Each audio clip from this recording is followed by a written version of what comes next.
My sister told me I had to give the story of his life, his eulogy, because no one else could do it. I don't know if I can do it. Normally, preparing and speaking before people comes fairly easily to me. But normally I'm not saying goodbye to my father. So bear with me here. Dad, I'm going to do the best I can here.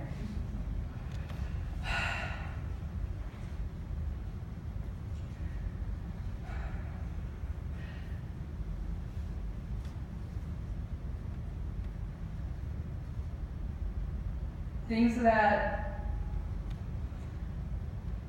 and try to start out by making a list of the things that were most important to Dad, that were at the core of his heart. His love for the lake cabin, of course, comes to the mind. One of my favorite stories from his youth that he would tell me would be, he and his friends on a beautiful day would play hooky from school to go out to Lake Washington. They took the boat out, and instead of water skiing, they had this big saucer, big round circle that they pulled behind the boat, and he'd stand up on it, and he actually would put a chair on it, a folding chair on it, and sit on it. So they'd be out showboating on the lake.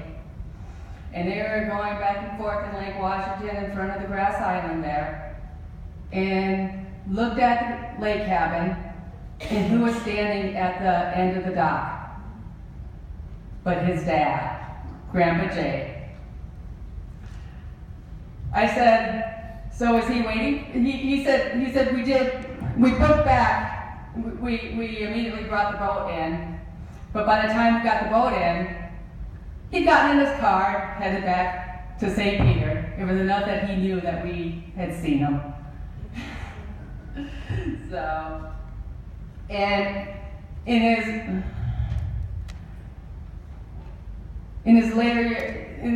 this last couple of decades, one of his greatest joys was going out to the lake cabin, preparing for the family to gather there, preparing the shoreline, preparing the food, grilling, and just loved the water and brought him extreme peace. Another thing that Grandpa is, or the kid's grandpa, my father, was his his skill with sales and his people skills. I was told so many times, your dad can sell ice to an Eskimo, and that he could. He started the propane gas company when I was in kindergarten, started it from scratch. Of course, he did this with the aid of his best friend advising him all along the way, Grandpa Jay, who, of course, was an executive with Madagascar for many years. My dad was doing sales for Madagascar, and then they sold off the propane division, from what I understand. He just said this last week, the last time I said it, he was explaining this to one of the nurses here, that when they sold off the propane company, he didn't like the new owners, so he started his own propane company. He had that for 15 years, built it up from scratch. He used to say he crawled on his knees to the banks to get funding for that. My cousin Michael, you'll hear from in a little bit here. He worked for my dad, as did a couple of my other cousins from my mom's side. I worked out there at times, and it was called Valley Industrial Propane. And when I go to conventions, everyone would compliment my dad. That's where the can sell ice to an Eskimo came from. And also, they would talk about his innovation and his thinking outside the box. And kind of our claim to fame is those cages that you see at all the convenience stores with propane tanks. That was his idea nationwide. This is the trade journal from the LP Gas Association, 1988, which interviews him and talks about that I made copies of the article, and they're sitting out there, so if you want to read this 4-page article, feel free to grab a copy. There's enough for everyone. Another memory is his love of sports, his love of football in particular. My memories for my dad are forever going to be bookended by the Minnesota Gophers football. One of my earliest memories, the earliest memory I could recall this past week, was when I was about 2nd grade, 1976. I was told that I was going to go to a football game with my dad. Well, I went down to the basement there at Ramsey Street at this big oak desk we had, and I remember making these signs, "Go Vikings!" I took them upstairs, and I was told, "Well, it's not a Vikings game, you're going to a Gophers game." I'm like, So I went and made new signs. I went to the game with my dad, and I remember it actually. I sat in his lap the entire game, and he would tell me what was going on and talk to me through the whole game, and I remember that. I also remember him saying afterwards, and he would talk to the guys next to us. Well, those guys are probably wondering why she was sitting in my lap the whole time. He'd scalped 2 tickets. They weren't next to each other. That's why I ended up sitting on his lap. Interestingly, divinely, I don't know, the universe just plans these things sometimes. And or my last memory of him was I saw him last Saturday, Halloween weekend, kind of spur of the moment. I was in Minneapolis and I had some time to kill, and I was like, "Oh, just drop me off at my dad's." I asked a friend. I thought he was at Walker, but when I called him, it turned out he was at HCMC. So I went to HCMC, went and visited his room. He was delighted to see me. I don't drive anymore, so I don't make my way from St. Paul over to Minneapolis often enough. And I don't know if I would have known the last time I'd seen him if that hadn't happened, that I saw him that weekend. And when I went into his room, we talked for a while, but he was kind of impatient for me to leave because, well, you know, HCMC has the Gopher Network, and he was going to actually be able to watch a Minnesota Gophers game instead of listening it to on the radio, so he was very much looking forward to that. So he was happy to see me go, and it's a happy memory of the last time I seen him.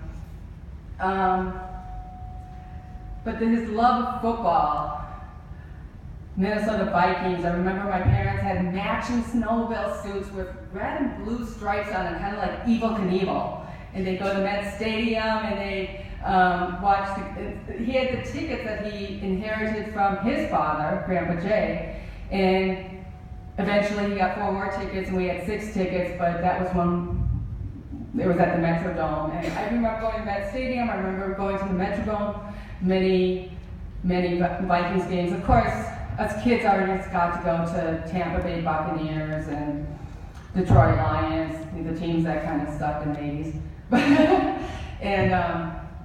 But those I understand and appreciate and will always have a fondness for football for my dad. On Sunday this past weekend, my sister sent me a text photo of her son watching the Vikings game and said, "Carry on the tradition." I texted her back a picture of myself also watching the Vikings game. In fact, I watched college football this past weekend. It just needed to do it because that's what my dad had been doing on Saturday. My sister said to keep this short.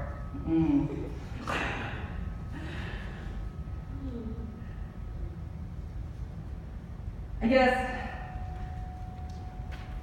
just 2 more little memories. And I want to say that these memories are just conversation starters. My sister and I, and my children as well, we want to hear your memories. We want to hear your stories, your Tom stories.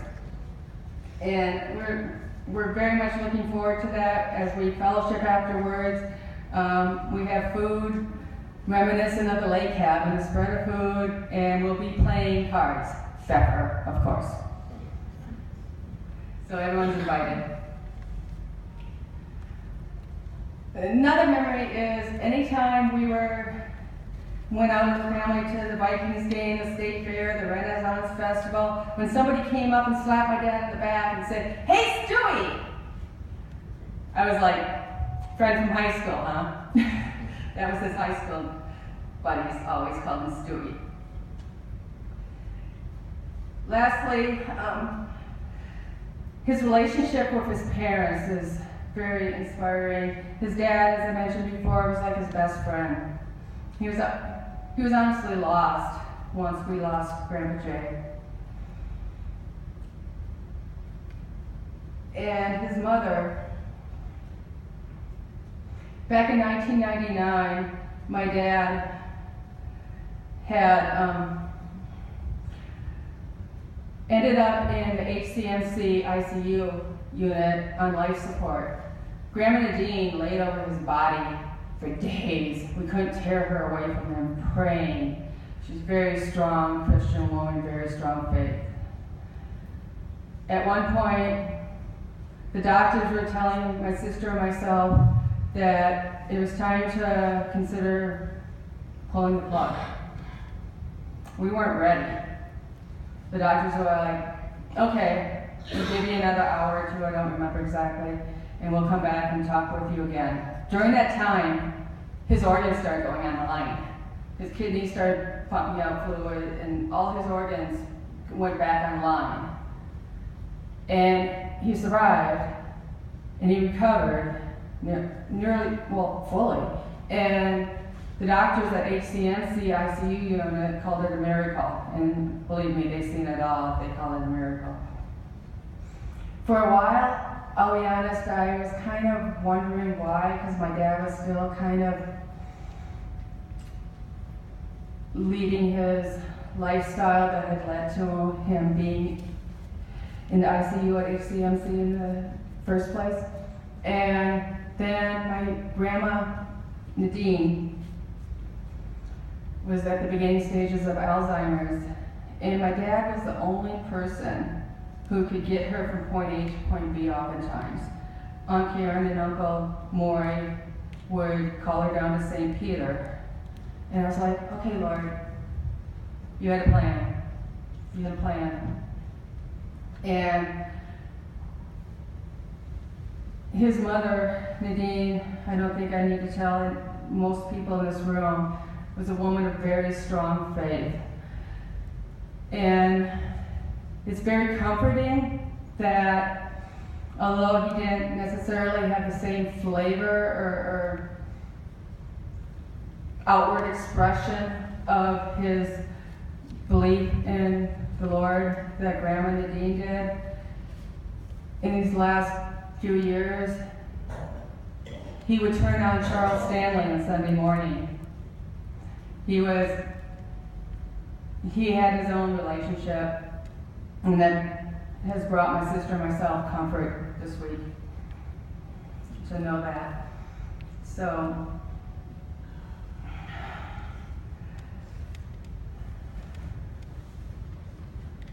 I'll conclude this with a couple things that my dad would say to me, us kids. When he tucked us in at night: sleep tight, wake up right, and do what's right with all your might. One time my Grandpa Jay said that to me when I was spending the night at the lake cabin, and I said, my dad says that. And he grinned, a little twinkle in his eye. Where do you think he learned that from, he said. And lastly, my dad always had a party to his friends. He always say in parting, take care.